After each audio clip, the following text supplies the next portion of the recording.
Good morning, class 6. Now, this is the chapter number 3, Motion of the Earth. कुछ chapters मैंने आपके first term में syllabus ज़्यादा होने की वजह से नहीं कराए थे, बट ये जो मेरा चैनल है उस पर मैं आपके जो चैप्टर्स रह गए थे वो मैं आपकी कंप्लीट कराने की पूरी कोशिश करूँगी. ठीक है, तो हमें ज्योग्राफी का chapter number 3, motion of the earth पढ़ रहे हैं. ठीक है,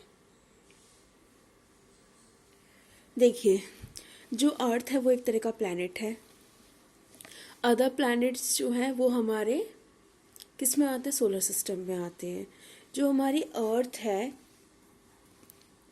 वो हमारी क्या हो जाती है? गर्म हो जाती है. ठीक है ना, गर्म हो जाती है क्योंकि हमारी अर्थ पर लाइट आती है डायरेक्ट सन की. जितने भी प्लैनेट हैं वो दो टाइप के मोशंस करते हैं. ठीक है ना, ये रोटेट करते हैं अपनी एक्सिस पे और सर के चारों तरफ भी एक फिक्स्ड पाथ पर इलेप्टिकल पाथ पर क्या करते हैं? चक्कर काटते हैं, जिसकी वजह से उसे ऑर्बिट बोला जाता है. ये दो मूवमेंट होते हैं, एक रोटेशन एक रेवोल्यूशन. ठीक है ना, हमारा अर्थ भी इन्हीं दोनों पैमानों पर काम करता है. हम इस चैप्टर में आपको मोशन ऑफ अर्थ के बारे में और इससे रिलेटेड काफ़ी चीज़ों के बारे में एक्सप्लेन करने वाले हैं.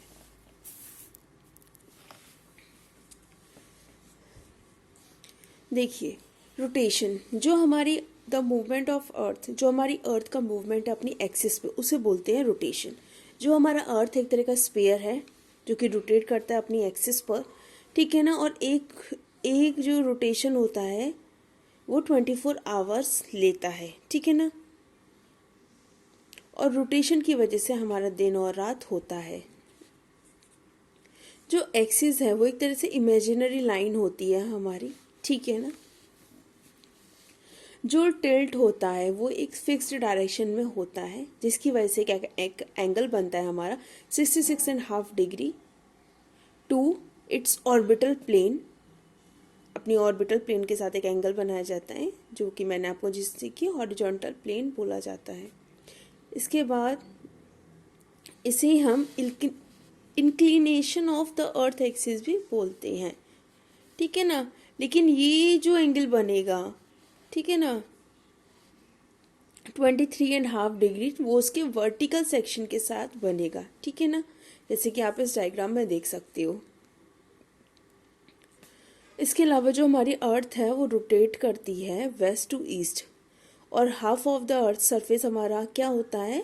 सन के सामने आ जाता है. ठीक है ना, और अदर उससे दूर रहता है, सन से दूर रहता है, जिसकी वजह से एक साइड हमारी रोशनी होती है जिससे हम बोलते हैं कि सूरज निकला, और एक साइड हमारा अंधेरा होता है जिससे हम बोलते हैं कि रात हो गई है. जो पोर्शन हमारा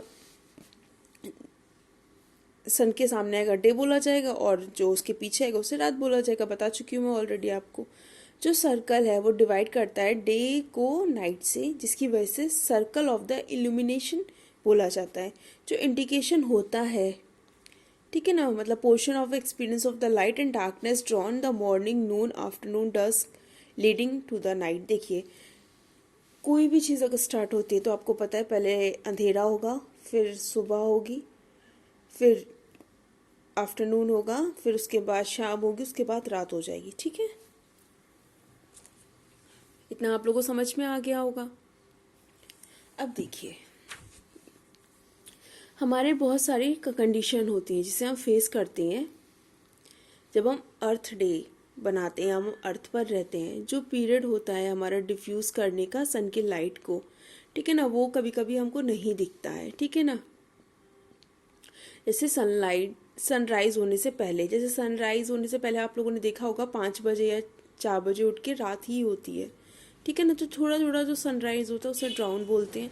उसके बाद हमारी मॉर्निंग होती है और इवनिंग, जिसमें हमारी जो सन की रेज होती हैं वो हमारी स्लैंटिंग होती हैं. ठीक है ना, थोड़ी तिरछी होती है. इसके बाद हमारी दोपहर हो जाती है जिसमें सन की रेज हमारे सर पर होती है. जब सन निकलना होगा तो लाइट जो रेज होगी वो ऐसे ऐसे होंगी, फिर थोड़ा सा और होगा तो रेज ऐसे हो जाएंगी, फिर उसके बाद रेज हमारे बिल्कुल डायरेक्ट हो जाएंगी. ठीक है, जापान को बोला जाता है लैंड ऑफ राइजिंग सन, और नॉर्वे को बोला जाता है लैंड ऑफ मिडनाइट सन. ठीक है, ये कुछ मुझे इम्पोर्टेंट लगा था इसलिए मैंने आपको बता दिया है। देखिए जो सन है वो हमारा मूव करता है, जिसकी वजह से हमारी दोपहर होती है, इवनिंग होती है और सूरज दुपक जाता है, मतलब छुप जाता है। ठीक है ना। ये जो पीरियड होता है जिसमें लाइट हमारी डिफ्यूज़ हो जाती है, चली जाती है, और उसके बाद हमारा अंधेरा होने लगा, इसको हम डस्क बोलते हैं। ठीक है। जो हमारी प्लेसेस होती हैं इक्वेटर के पास की, ठीक है ना, जिनमें दिन और रात पूरी साल क्या रहता है, इक्वल रहता है, मतलब दिन भी इक्वल होगा, रात भी इक्वल, मतलब इक्वल आवर्स रहते हैं उसमें। ठीक है। इसके अलावा हमारे जो लॉन्गर पीरियड होते हैं, जैसे डाउन हुआ, डस्क हुआ, ठीक है ना, इनमें हमारे लॉन्गर पीरियड हो जाते हैं, मतलब रात और दिन दोनों ही लंबे हो जाते हैं। उसके बाद ये अगर मूव करते हैं हम पोल्स पर, जो लेंथ होती है हमारी दिन और रात की, वो हमारी चेंज हो जाती है हमारे सीजन्स के अकॉर्डिंग। ठीक है। उसके बाद जो जो पोल्स पर एक्सपीरियंस होता है वो 6 मंथ के दिन होती है और 6 मंथ की रात होती है। ठीक है। अब देखो रेवोल्यूशन अर्थ हमारी मूवमेंट करती है सन के अराउंड, सन के चारों तरफ चक्कर लगाती है, इलेप्टिकल ऑर्बिट में लगा, जिसकी वजह से उसे रेवोल्यूशन बोला जाता है। ये जो चक्कर है वो 365 डेज और 6 आवर्स में कंप्लीट होता है। फिर यही 6 घंटे मिलके 4 साल में 24 घंटे बन जाते हैं, जिसकी वजह से हम इसे लीप ईयर बोलते हैं, जिसमें 366 डेज होते हैं। ये जो फिनोमिना होता है ये हमारा सीजन्स का फिनोमिना होता है।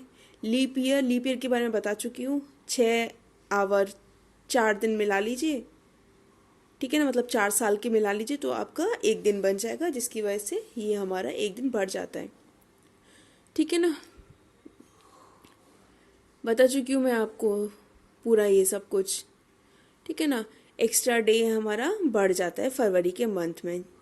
फरवरी में 28 डेज होते हैं, लेकिन एक डे बढ़ने के बाद ये 29 हो जाते हैं, जिसकी वजह से 366 डेज हो जाते हैं 365 डेज की जगह पर, जिसकी वजह से हम इसे लीप ईयर बोलते हैं। जो हमारी अर्थ है वो सन के चारों तरफ चक्कर लगाती है, जिसकी वजह से उसे इलेप्टिकल ऑर्बिट बोला जाता है। जो एक्सिस है वो हमारी उसी डायरेक्शन में इंक्लाइन होती है जिस डायरेक्शन में हमारी अर्थ घूम रही होती है। ठीक है। सीजन्स की बात कर लेते हैं। सीजन्स हमारी अर्थ की पोजीशन को चेंज करता है। ठीक है ना। जिसमें हमारा सन, जिसकी वजह से जैसे हमारी अर्थ सन के चारों तरफ चक्कर, उसी वजह से हमारी सीजन्स होते हैं, सीजन्स बदलते हैं।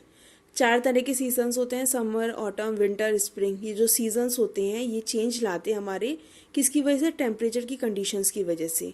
उसकी वजह से हमारे दिन और रात में भी चेंजेस होते हैं। Solstice on June 21 northern hemisphere tilt towards the sun. देखिए 21 जून को क्या होता है, जो नॉर्थन हेमिस्फीयर होता है वो हमारा थोड़ा सा सन की साइड में तिरछा हो जाता है। ठीक है ना। जो सन की रेज होती हैं वो हमारी ट्रॉपिक ऑफ कैंसर पे डायरेक्टली फॉल करती हैं। ठीक है ना। जिसकी वजह से ये हमारी ज़्यादा से ज़्यादा हीट को रिसीव करती हैं। ठीक है ना। पोल्स पर इतनी हीट नहीं आती जितनी इस जगह पर, क्योंकि यहाँ पे जो हमारी रेज होती हैं वो स्लैंटिंग रेज होती हैं। ठीक है।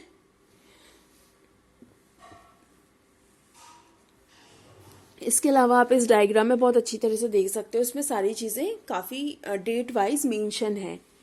ठीक है ना, कि कब क्या होगा।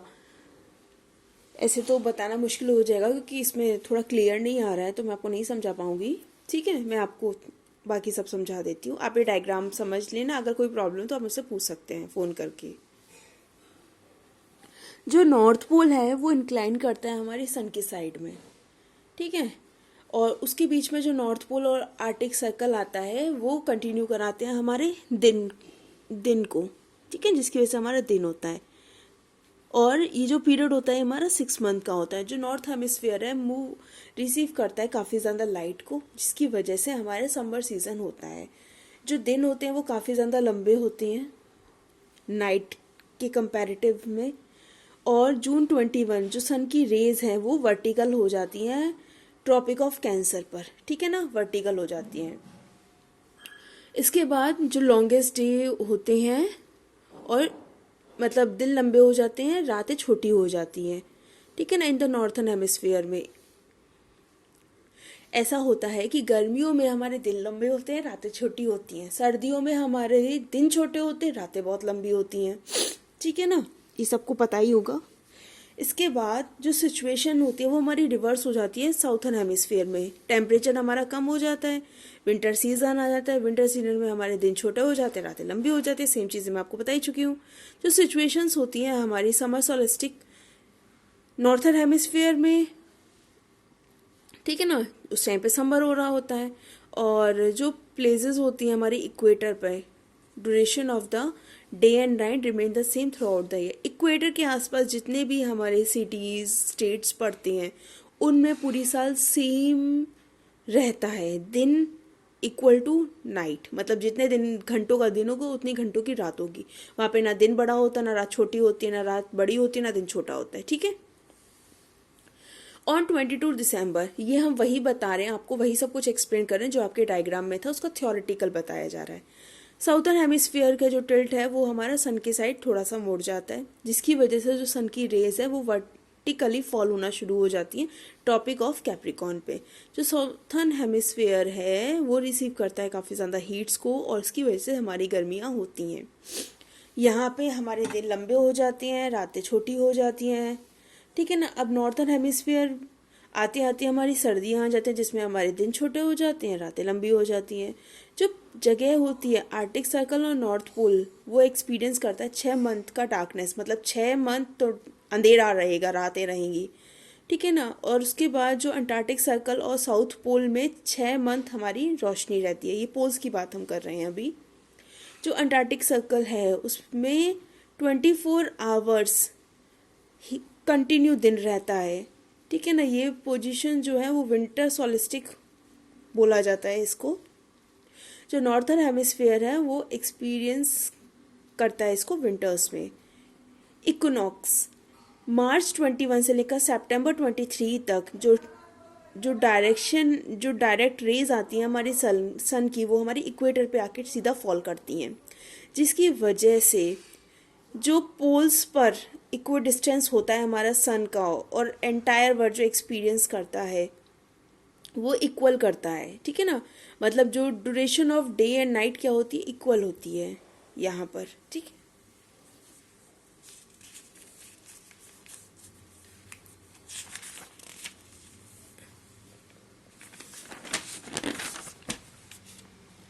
देखो ये जो दिन है इसे इक्विनॉक्स बोला जाता है। इन दिनों को मार्च 21 स्प्रिंग इक्विनॉक्स और सितंबर 23 ऑटम इक्विनॉक्स जो नॉर्थर्न हेमिस्फीयर में आता है वो बोला जाता है। जो साउथर्न हेमिस्फीयर में मार्च 21 ऑटम इक्विनॉक्स बोला जाता है, सितंबर 23 को स्प्रिंग इक्विनॉक्स बोला जाता है। जो हमारी अर्थ एक्सिस है वो बिल्कुल भी इंक्लाइन नहीं है, यहाँ पर कोई भी सीज़न नहीं होता, ठीक है ना। ये जो होता है ये टिल्ट एक्सिस की वजह से होता है, क्योंकि जो दो पोल्स हैं वो सन की तरफ क्या करते हैं, अर्थ के जो पोल्स हैं वो सन की तरफ क्या हो जाते हैं, थोड़े से टिल्ट हो जाते हैं, टेढ़े हो जाते हैं, ठीक है ना। और सन की साइड थोड़े से टिल्ट हो जाते हैं, जिसकी वजह से डिफरेंट डिफरेंट टाइमिंग होती है, जिसकी वजह से अपोजिट सीजन्स हमारे आते हैं through out the year. Finally ये चैप्टर आपको समझ में आ चुका होगा। किसी को कोई भी प्रॉब्लम है तो आप मुझसे पूछ सकते हैं। Finally thank you so much, bye class. आगे भी मैं आपके जो भी चैप्टर कंप्लीट रह गए उनके वीडियोस बनाती रहूँगी। आप मेरे चैनल को like, subscribe and comment please ज़रूर करें, ठीक है। Thank you, bye.